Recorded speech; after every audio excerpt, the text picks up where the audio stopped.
Alright, this is my radio I've been using for FT8.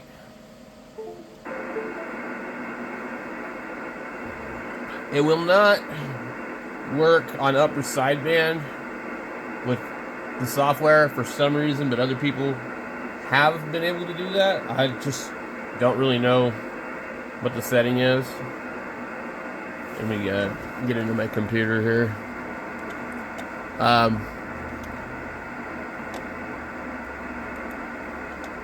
Let's have a look and see what we got for QRZ. I'm gonna make some changes later today. I'm gonna move that power supply. What I would like to do is literally have it underneath, but it's too tall and too wide, I think. I actually would like to remove it and it connects some external wires to it so that it can be hooked to a deep cycle battery instead, so that when the power does go out, it will actually last a while longer than 20 minutes. Okay, so we're gonna look up awards. Okay. So let's see where we're at on the 12 days of QRZ. The problem with this thing is you start making contacts and you realize that it's actually a new day. And so, like right now, it's 21:21 UTC or Zulu, whatever the hell they call it. But it's actually only 2:20 p.m. in Arizona. Well, what that means is that in like almost 3 hours, it's going to be a new day according to UTC time. So we need to finish up the bands that we want. The goal here is I want 12 days on every band. And this radio is Mars locked, whatever you want to call it. It's not unlocked. I really don't want to unlock it. I can't seem to get it to do FT8 on 60 meters. It works on 30, I think.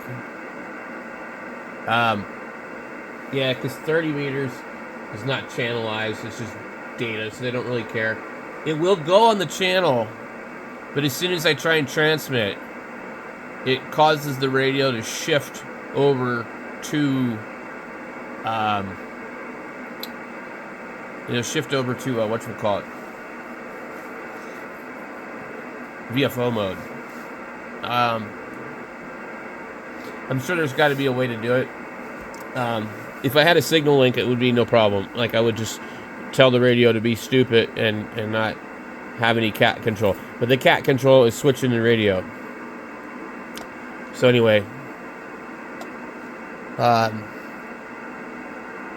if we hurry, we can get 12 and 10 for today's award. Let me come over here.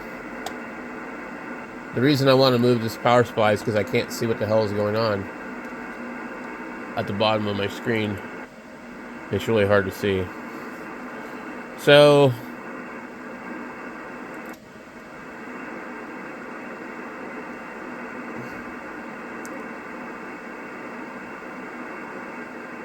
if we're in this band, data USB, try and tune up.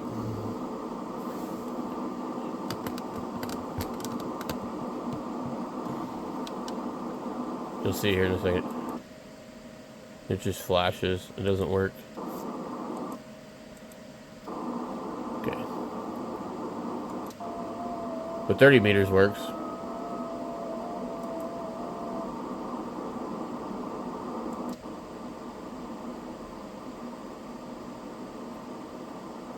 I don't see anything for 6 meters. 6 meters is really tough for me to try and tune. And I'm trying to remember if I can. I'm tuned for 80 meters. But I'm just gonna let the radio's tuner do its thing. It won't. I'll have to manually tune the other tuner.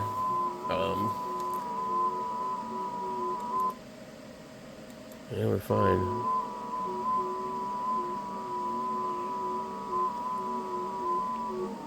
Some strong signals here. I'm gonna just kind of hunt and pounce. I really don't feel like calling and calling and calling and calling. I want to maximize my time here. So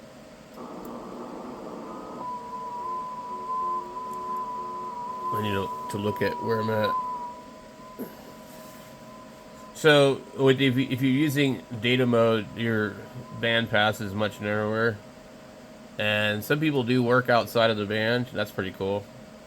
So I'm doing, what are we doing? About 20 watts. And I just worked Brazil. Yeah, 20 watts.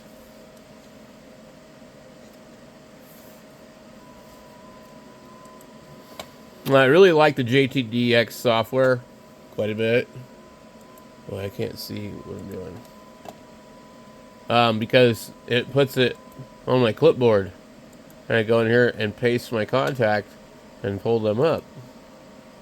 This guy probably doesn't use QRZ.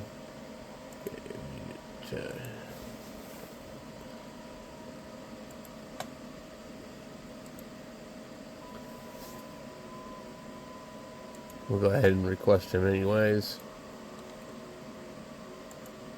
So I just basically go on here and I try and get a contact confirmed on each band and go from band to band, and I just do that. Let's try. Let me see. We look for the next strong signal.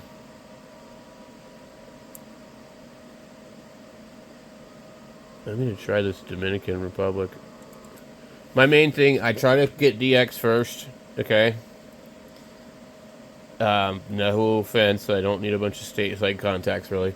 But, and then I go for, like, whatever is, you know, a good, strong signal.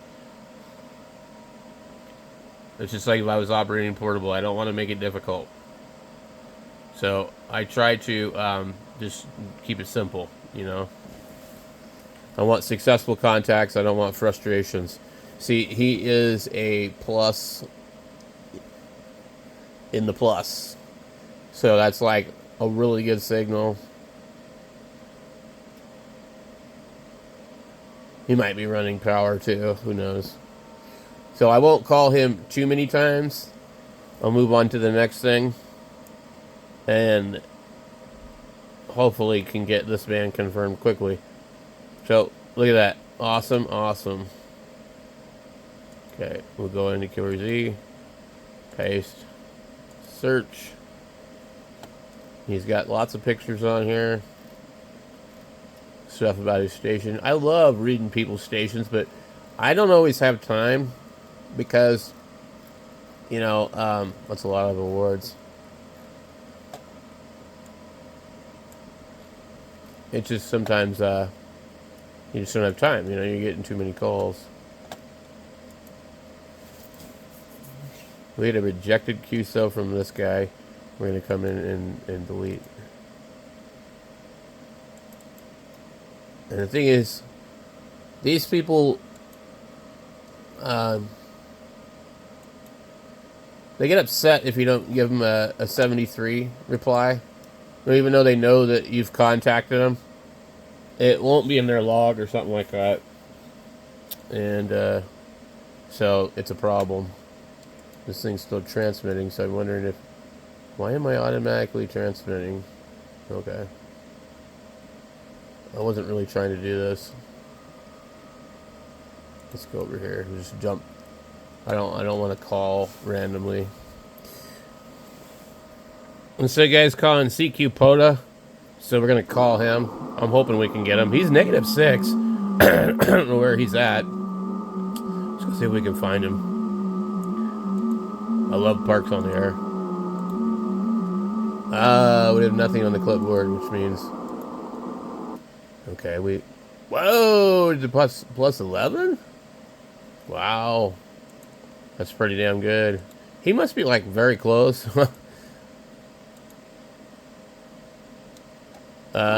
He's in Illinois. We don't know where he's at, but... Oh, you got the 450?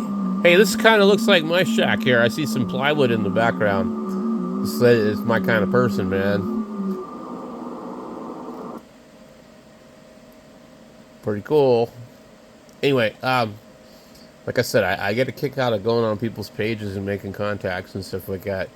You know, we're not having normal conversations here. So, one thing that's kind of more fun about this is like, yeah, I can talk to people on the radio, but like here, I can make a contact with somebody on the radio and go to their page and look them up while I'm logging them in the logbook. You know,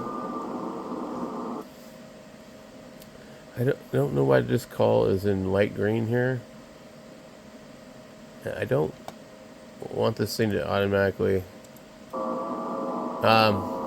There's a sequence here. I think it's this one here, the auto sequence 3. When you turn that off, I don't know what it will do.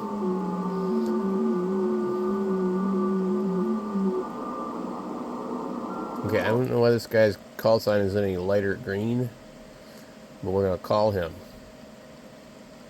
KF9UG.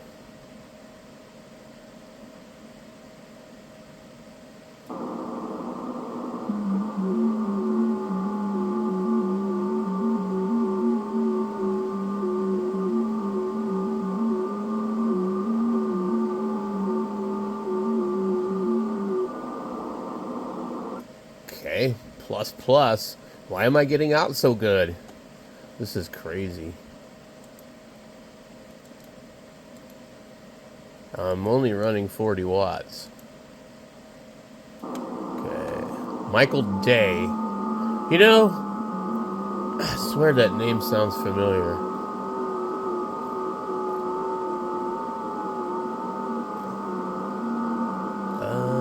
It's possible I might have made a contact with him before. Wait, why does it not show me the list? 7 times. Yes, 7 times it says right here, show the list. Okay. And he's a confirming person, so that's good. Okay. Well, we've already got our contact here. KD9VUW, the Parks on the Air guy, confirmed us. So we're good. We could go to the next band. But it sounds like it's automatically calling still. So that setting that I changed. For some reason, he's not copying me. Let me go ahead and bump it up. Let me get quickly into here. I need to get into my time clock. Adjust the date and time. As you guys know, the computers apparently are just not that accurate at keeping time. What the hell? 50... We got 80... Give me 80 watts. I mean, I'm probably gonna have to remove that one from my data. I'll let it go one more time.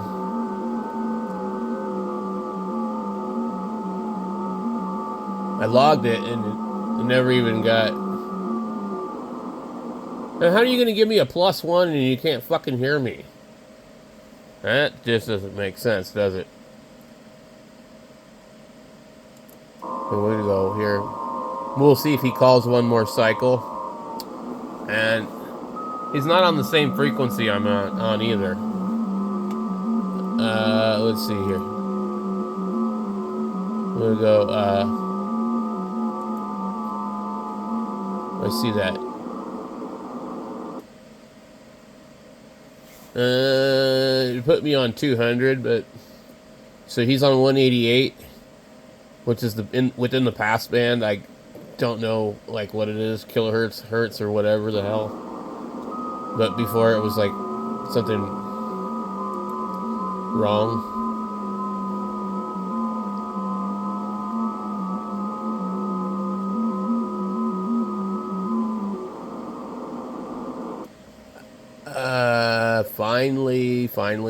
Finally.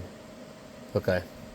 So this is a problem. If you run into this, you need to look at these numbers over here. If yours is like, say I was on 758 and he was on 188, he could not he could not respond. He was not getting my report, even though he kept sending me. Let's see, where did we start at? We started at, he was on 189. Mine did not switch when I called him. It stayed on 758. And you don't want it to do that. You want it to jump to wherever they are. Let's look at this guy here. He's on 785. It didn't change. We're not going to have any luck here with this. Okay, I don't want that. Let's try this one. Okay. He's on 1120. Let's see if it calls him on 1120. It does call him on 1120. And now we got to go back to this guy here. KI4KWR. So that's important to have this, like, I lock the TX and RX, okay? I don't remember having this as a problem before, but what happens is you're transmitting somewhere else and receiving somewhere else, and I think technically everybody's supposed to do that. You're supposed to, like, transmit at the bottom of the band and receive at the top of the band to, like, make it easier. But I don't know, man. I'm not like a power user here. Alabama. I'm trying to get over to the other damn band.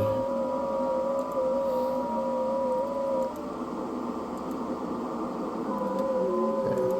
Cool, we got that one confirmed. So, we're good to go here. I'm going to go over to 12 because I need this band. Let's see if we can tune it. Nope. In direct mode on the other tuner, I can tune it. So, anyway, we'll get these bands, and this is just me having fun with this radio, using it to do Ft8 for the 12 days of QRZ. So, I know you're going to probably say, oh, I can't believe I watched that damn video. Well, sorry.